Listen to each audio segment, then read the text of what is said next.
Episode 40. The 40-hour workweek has been around since 1940. This is also the year when the Investment Advisors Act was put into place, which insisted that investment advisors register with the Securities and Exchange Commission before providing services in the US. And 1940 was also the year when 4-hydroxycoumarin, which eventually gave rise to warfarin, was extracted from spoiled hay. Beyond MD, episode 40, here we go! Hey everyone, welcome back to the Beyond MD podcast, episode number 40. I am so thrilled today to be sharing with you my conversation with the one and only Quentin D'Souza. So for the first time ever on the podcast, I will have 4 back-to-back weekly episodes with Quentin that cover the BRRRR method in real estate, also known as the buy, renovate, rent, and refinance method. So this is where you would go and buy a property, hopefully at a good price. You would renovate it to bring the property to its optimal use. You would rent it out, and then you refinance it, hopefully getting a lot of money you put in back out, and then you can go ahead and repeat the process if you feel like this is your cup of tea.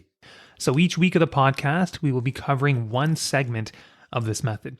So my guest, Quentin D'Souza, he is amazing, and his story is quite inspiring. He started off a school teacher and started investing in real estate in the early 2000s, and then in 2014, he pivoted to full-time real estate investing because the cash flow from his investments started to overtake the income he was generating from his day-to-day work. And he's now to a point where his real estate portfolio is worth more than $125 million. He is the founder of Appleridge Homes, which uses the BRRRR method on long-term rental properties in Ontario. He also started the Durham Real Estate Investment Club, and he has authored many books which he has dedicated to his 2 boys, ages 14 and 17. And as this episode is going out, he's in fact hiking Mount Kilimanjaro with one of his boys, which is amazing. Quentin is one of the most trusted voices in real estate investing. He's a multiple award-winning real estate investor, and it's my pleasure to have him on the podcast and in my network. I love to be learning from people like Quentin. So please enjoy the first segment of our conversation, which is going to be a bit of an introduction and a focus on the buy segment of the BRRRR method. Hey, Quentin, welcome to the podcast. Where does the podcast find you today? I'm in Whitby, Ontario. Well, Quentin, it's honestly a real pleasure to have you on the pod. In fact, since we connected about a month ago, I have been listening to a lot of podcasts where you have been the guest. And I know that when it comes to real estate, you're very respected for what you do, your journey, and for teaching others. So for me, it's a real honor to have you on the show today. And Quentin, I have to ask you, I think I heard on a podcast that you were taking your son to Machu Picchu. Is that right? Like, has that trip happened already? Yeah, it did actually. At the end of June, he graduated high school, and I wanted to do something that he would remember. And so it took us about 9 days to do the trek with traveling down there and back, and then 5 days to do the Inca Trail. It was amazing. It was just beautiful, and it was just him and I, and camping and hiking, and it was a really great trip. That's fantastic. I did the Inca Trail when I was about 20 years old with my dad as well, and it's extremely memorable. So, Quentin, I would love, before we get into the details of today's episode, we're going to talk about the BRRRR method and things to keep in mind when pursuing that method of real estate investing. But I really want to hear about your journey, because I think it's fascinating where you started, how far you've come. So just tell us about your journey in real estate. Sure. I mean, it started in 2004, but I was a teacher in the public school system. I really was interested in experimenting with different things. So I was also doing stock investing. I did a website business, and I was consulting for a publishing company. So I was doing a bunch of different things. And then in 2008, I realized that my investment in real estate did so well, better than everything else combined. I was like, maybe I should keep doing this. And so I started to educate myself around investing. I spent money on going to courses and just learning books and reading. And I started to buy 3 or 4 properties a year back in 2008. And I did that until 2013 when I could quit my job. I was really interested in learning everything I could about it. I was spending, my evenings after the kids went to bed learning, listening to books and things like that. And I really, loved what I was learning, and I was applying it by buying in real estate. I was doing what I called the buy, fix, refinance, and rent method, which in 2009 the bigger pockets didn't start with their acronym BRRRR, but that's what I was calling it back then. But really, I mean, that's what people have been doing since the 70s and earlier than that. It's just a strategy, and so I use that to be able to hold on to assets after I've refinanced them and cash flowed, and I would take on partners to help me to do that. So I was able to scale at a faster rate. And then 2013, I could quit my job as a teacher. I was actually on the sunshine list because I was also a consultant, and everybody thought I was a little crazy. It was great doing it. My wife was really supportive. What I had done before I had quit is I had banked my income and used the cash flow from my real estate to live for that year and kind of to prove the concept. Then I left my job and I started to flip houses. So I flipped a dozen houses. The first house that I flipped, I actually made $100,000 in about a month. I was like, wow. Maybe I should have done this before. And so I had done about 12 of them, and then I realized that I was working harder than I had before. So I was like, this is not the way to do this. So in 2015, I started to look at smaller apartment buildings and then eventually larger buildings. And now I really just focus on doing what I did before, which is the BRRRR method, but I do it on apartment buildings now. It takes a little bit longer, but the scale is larger, and I find that I'm really focused more on larger net worth gains. Income isn't really something that I'm worried about from a day-to-day perspective, but I like to do bigger projects because I find it's kind of like doing like 12 BRRRRs at the same time, right? And so that's why I'm doing that. And, it takes me to where I am now, which is about 125 million in assets. Number of apartment buildings, I don't know how, like over 500 units for sure.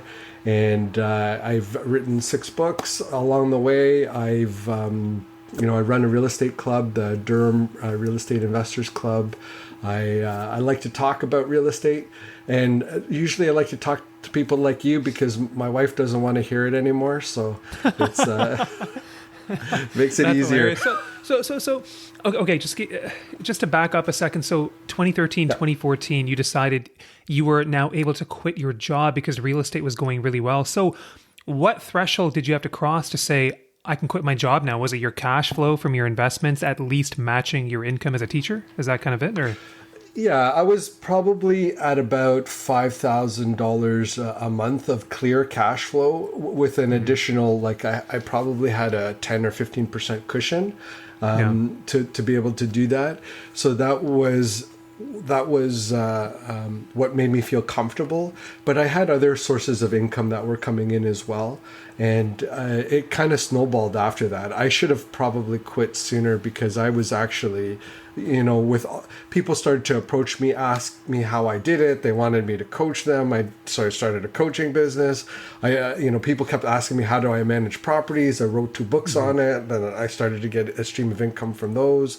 I did courses on it. It just became it was ridiculous. So, but it started back in, 2008 really is where I was scaling.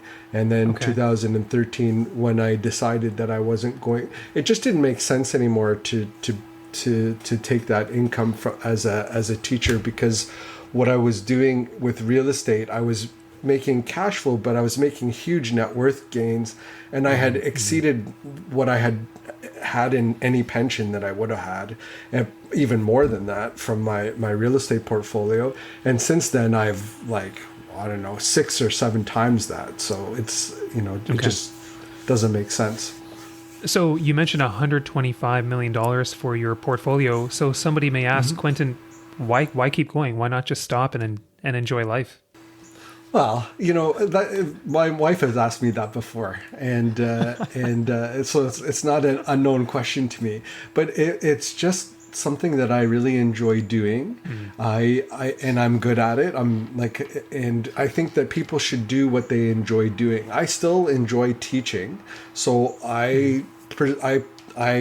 once a month I do like a keynote presentation for a group of investors who listen to me. I still do real estate investing because I really enjoy it. I'm very good at it, and I like the type of returns that I'm able to get from it. And it doesn't stop me from doing other things that I enjoy, like the trip to Machu Picchu. Like I'm going to Kilimanjaro in February. Going to be climbing Kilimanjaro and then doing the Serengeti afterwards. Heading to Nashville in a couple weeks, and then to Costa Rica in November. So none of these things has changed. Like, they haven't stopped me from doing anything else. It's just made it richer. So, and I really do enjoy it. I enjoy the deal. I enjoy taking an asset that's worth X and bringing it up to worth Y now, and bringing all the people along with me. I think it's a gift. So, and it sounds kind of egotistical, but like, why would I not? Because, I'm really good at it. Yeah, good for you. No, I can tell from listening to the podcast that you've been on. You're a great teacher, and you have a lot of good things going on. I can tell you that trip that you're about to do, Kilimanjaro and Serengeti, I did that in 2009 with my dad as well, and it was even better than Machu Picchu. So you have you have a lot of good stuff coming up. Now, Awesome. Last question before we jump into BRRRR is, some people struggle to do this, and I've struggled at times too, but to develop that real estate investor mindset, to tell yourself, I can do it, rather than there's too much risk or I'm going to sit on the sidelines. When or how did you get that mindset? Because I feel like once you did that, you were off to the races. Yeah, and it's unusual for a teacher because teachers are very risk averse. They're like the most risk averse profession, I think, other than like insurance brokers probably.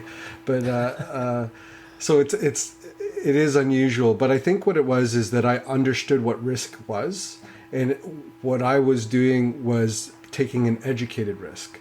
So I understood that this is my upside, this is my downside, but I have a longer term point of view. I'm not like day trading houses. I'm not worried about what the house does in 6 months from now or a year from now. I'm looking at, like, what does it do? What has it done historically, and what is it going to do 10 years from today? And that's really what I'm looking at. And when I'm looking at different asset classes within real estate, they all act differently. So, for example, like right now, we've seen the residential market change a lot over the last 8 months. But the commercial, which is the multi-residential market, hasn't changed very much from a cap rate perspective, even though interest rates have increased. So, like, understanding the difference between those, I think, is paramount, and also having that longer term point of view. So understanding different asset classes within real estate. Let's maybe shift gears now and talk about the BRRRR method. So before we get into the buy portion of the BRRRR method, Quentin, can you quickly summarize what BRRRR investing is, just in a nutshell? Yes. So basically, you're finding an asset that isn't at its highest and best use yet, and you're taking it to its highest and best use by renovating the property. Through the renovations, you are going to add value to that property.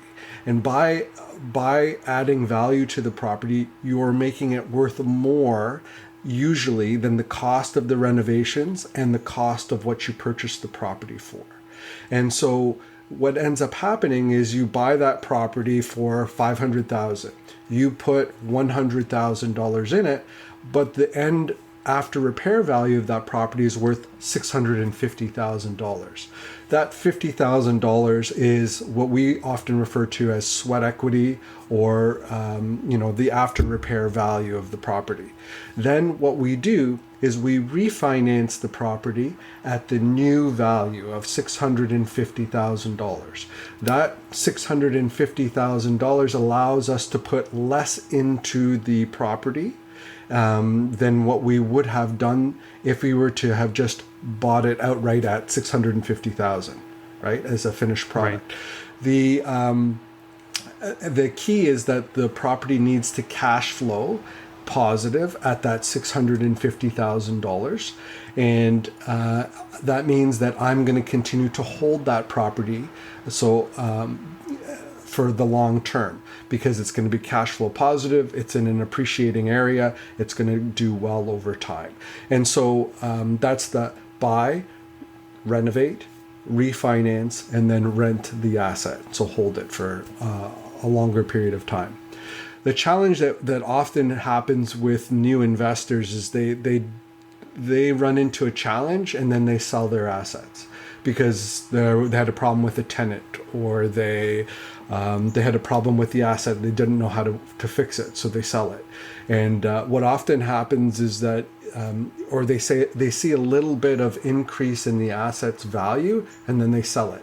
And usually I refer to it as like a hockey stick, because Canadians, we all understand hockey sticks. So we're you look at the base of a hockey stick, and that's the buy, fix, and then you refinance, and you get a little bit of growth from that refinance, but then you sell it well before the top of that hockey stick, which is 5, 6, 7, 10 years out, right?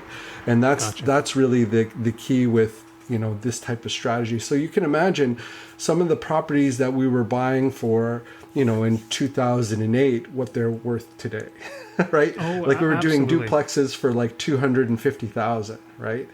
In Oshawa, right? Yeah, those prices are just unfathomable right now. But let's get into each section of the BRRRR method now. So let's just start with buying a property, and we're going to be focusing on properties that are anywhere from 1 to 4 units. And I understand, Quentin, you invest a lot along the 401 corridor in Ontario. Is that correct? Mm-hmm. Yeah. So from Pickering out to Ottawa. So in Ontario, I mean, apart from maybe 2018 and now, when I think we have a much more balanced market, it's just seemed to me like so much of the time we're probably in a bit more of a seller's market where prices are appreciating, or that's how it seems anyways. So obviously, to make the BRRRR method work out, we have to buy at the right price. So what are some considerations for people investing in Ontario where prices seem to be going up most of the time in terms of buying at the right price? Can you just talk about this a bit? Yeah, and you'll have you have to remember that I'm not a realtor. So and that's a consideration that people have to understand. I'm a full-time investor. This is what I do. Yeah. I don't sell real estate. So I may be saying things that realtors will not agree with. So, That's okay. So the first thing is that you need to understand that yes, it's important to be able to find properties that have value when you're purchasing it. And that could mean that you need to solve a problem that other people can't solve, or that the seller's willing to solve. And this isn't for everybody. So I want to kind of put this with air quotes, because you have to understand what the value of your time is.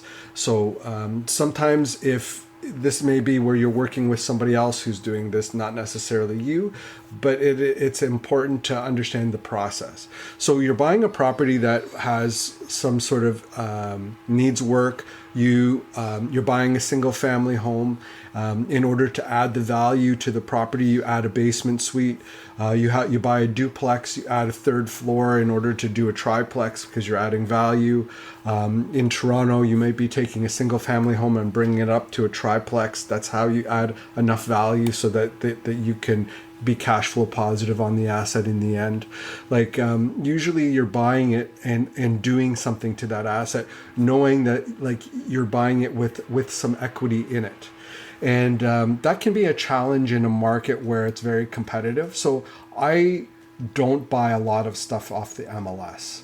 I would say that 90% of the things that I have purchased are not on the MLS. So I've done marketing. I do a lot of different sorts of connections with people who may be selling. I talk to realtors and get a lot of pocket listings. I get a lot of referrals from other people to buy properties that have some sort of issue or problem, and I understand how to solve those problems. And as a professional investor, that's what I do. I'm often considered a problem solver. So anybody can buy a property. You don't need a real estate agent to buy a property. Yeah. This is why realtors don't probably don't want me on their podcast anymore either. But all you need to do is understand that you have a contract, which is a purchase and sale agreement. You use a lawyer, a real estate lawyer, who helps you to purchase the property using the proper agreement, purchase and sale agreement. You agree with the seller to be able to purchase the property at that price. You close on the property. That's it, right? And so it's not, I think sometimes we make it more technical than it is. The challenge is that people don't do that every day, right? Mm-hmm. So this is something that they haven't done before. And so it becomes more challenging. And if you're doing it for the first time, or you're doing it for the second or third time, you're probably going to want somebody to help you to do it, right? Mm-hmm. When you're learning to drive, you often have a driving instructor, whether it's a parent or you hire somebody to do it. A realtor can be a purchasing instructor, right, helping you to purchase something. But once you've done it a couple times, it becomes pretty straightforward. You're still doing your due diligence. You're going to hire a building or property inspector or a building inspector to inspect the property, right? You're going to have an appraisal that probably has to be done. You're just organizing that, right? So there's lots of ways to do that, but that helps you to be able to purchase the property at a lower price. And like I said before, I've bought lots of properties that had work, like houses that were basically a hoarder was living in it, right? And honestly, it was probably one of the best properties that I like are the best type of properties, because usually the actual structure is fine. It's just the house is a mess. So you hire a couple guys and they take maybe 3 or 4 bins of garbage out, and then and that's it, right? So and then you have additional value that's there, because oftentimes the problem that you're solving has to do with the person that you're buying the property from, right? And they may not want to have people in their house, right? Because they're ashamed of what's happening, or it could be a divorce situation and they don't want the rest of the neighborhood to know, or it could be whatever, like you don't, or they just need to move quickly because they're selling their property and they're moving to another province or country, right? So all of those things, you're just providing help to help people. Or if you're working with agents, maybe there's a problem with the asset itself, like there's a foundation issue, or there is a boiler issue, or whatever it is, like you're solving that problem, and the agent knows that you're a problem solver, will bring you the deal, and then you're able to solve the problem and purchase the property. And for that, they're going to give you some equity to do it, right? And so that helps you to buy. I actually wrote a book on buying off-market properties. It's the finding properties. We'll include that in the show notes. Yeah, I think it's important for people to be aware of these resources. So Quentin, yeah. So you mentioned that many times, most of the time for yourself. I know you're doing mainly larger apartment buildings now, but you tend to not buy things off the MLS. You mentioned sometimes getting pocket listings from agents. Practically speaking, what other resources are available to the everyday investor to access listings that not everyone may know about or may not be on the MLS? Yeah, it's developing relationships with people is really the key, especially so for example, we talked about Kingston and you having a family in Kingston, right? Having your family in Kingston watch out for for sale by owner signs in an area that you're interested in. You knowing agents in that area that you are interested, that you're interested in Kingston, talking to agents there, telling them what you want, what your specific needs are, and they would bring you a deal directly instead of going to a list, right? Because they're in Ontario, they're going to double end the commission, right? That's what they're going to do. And so for them, they're motivated to bring the seller and the buyer together because their commission is 5% instead of like 2.5%, whatever it is, right? So that's another way to do it. If you have trades that you're working with, like plumber, electrician, I've bought properties from property managers, through property managers. So a property manager gave me the lead, and I'm not a realtor, so I can pay them a fee for giving me that lead. So I've paid people I've bought apartment buildings and paid a property manager $20,000 just to buy the building, because she gave me the lead, right? And it's a lot about having a reputation about doing what you say you're going to do, because that's not often easy for people to do, especially if you haven't done it before. So I've developed that reputation that people know me, and they know that if Quentin says this is what he's going to do, he's going to do it. And so that $20,000, that was a 6-unit building, but I refinanced it a year later and pulled all my funds out because it was a great opportunity, right? Yeah. And so it's the same thing, in smaller, like real estate is not bricks and mortar. It's a people business. It's not bricks and mortar. It's a mistake. Yeah. Right? And I think you're raising a very important point. Yeah. Yeah. So once you start to do that, like understand that and start to develop those relationships, the deals will come to you. You won't have to go out, and you can market. You can, like, you see people with these, like, the We Buy Houses signs and stuff like that. Like, those are people who are outwardly marketing, but you don't have to do it that way. You could reverse it and attract the deals to you, right? Yeah. So, one's just a little bit more costly than the other. So let's say if one is trying to expand their portfolio of rental properties and they're venturing into a new market where they may not know a lot about that market and they are getting help from a realtor, can you give us a couple key questions we should be asking that realtor to ensure that they're going to find a property that's the best fit for us and that they're going to have knowledge of investing in rental properties? What should we be asking them? Well, I'm going to ask you the question, what kind of property are you looking for?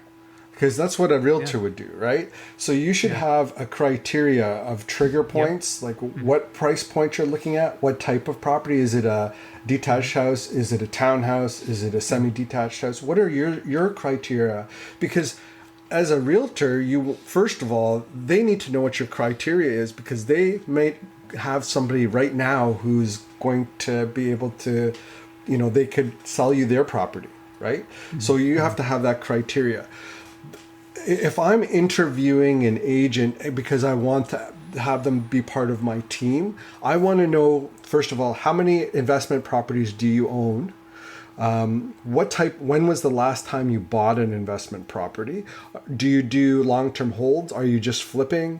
Like, what are the strategies? Are you doing rent to own? Are you what are the strategies that you are doing in your realtor business? Because realtors do a whole bunch of different things.